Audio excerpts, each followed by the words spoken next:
കോഴിക്കോട് നാദാപുരം നിയോജക മണ്ഡലത്തിലെ മരുതോങ്കരയിൽ LDF UDF സംഘർഷം. വനിതയടക്കം 6 UDF പ്രവർത്തകർക്ക് പരിക്കേറ്റു. വിജയാഹ്ലാദത്തിനിടെ ഇരുമ്പുവടി കൊണ്ട് പ്രവർത്തകരെ ആക്രമിച്ചെന്നാണ് UDF നേതാക്കളുടെ ആരോപണം. വിവരങ്ങളുമായി കോഴിക്കോട് നിന്ന് അനീഷ് ദേവസിയാണ് ചേരുന്നത്.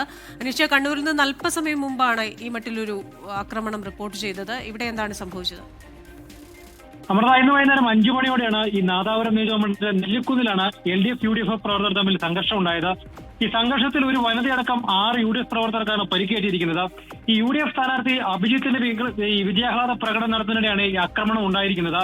ഈ പ്രകടനം നടത്തുന്നതിനിടെ പ്രവർത്തകരെ ഇരുമ്പ് വടി കൊണ്ട് LDF പ്രവർത്തകർ ആക്രമിക്കുകയായിരുന്നു എന്നാണ് UDF നേതാക്കൾ ആരോപിക്കുന്നത്.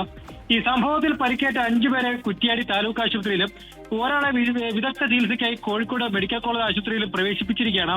ഈ ആക്രമണം നടന്നതിനെ തുടർന്ന് പ്രദേശത്ത് നേരിയ തോതിൽ സംഘർഷാവസ്ഥ നിലനിന്നെങ്കിലും ഈ പോലീസ് സ്ഥലത്തെത്തി ഇപ്പോൾ സ്ഥിതിഗതികൾ നിയന്ത്രണം വിധമാക്കിയിട്ടുണ്ട്.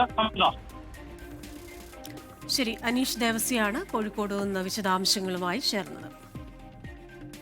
നമ്മൾ പറഞ്ഞ ആ ഒരു ആകാംക്ഷയുള്ള കാര്യത്തിലേക്ക് തന്നെയാണ്. UDF ഭൂരിപക്ഷം നേടിയതോടെ മുഖ്യമന്ത്രിയെ തീരുമാനിക്കാനുള്ള ചർച്ചകളിലേക്ക് കടന്ന കോൺഗ്രസ് AICC നിയോഗിച്ച കേന്ദ്ര നിരീക്ഷകരുടെ അഭിപ്രായം കൂടി പരിഗണിച്ചായിരിക്കും മുഖ്യമന്ത്രി ആരെന്ന് തീരുമാനിക്കുക.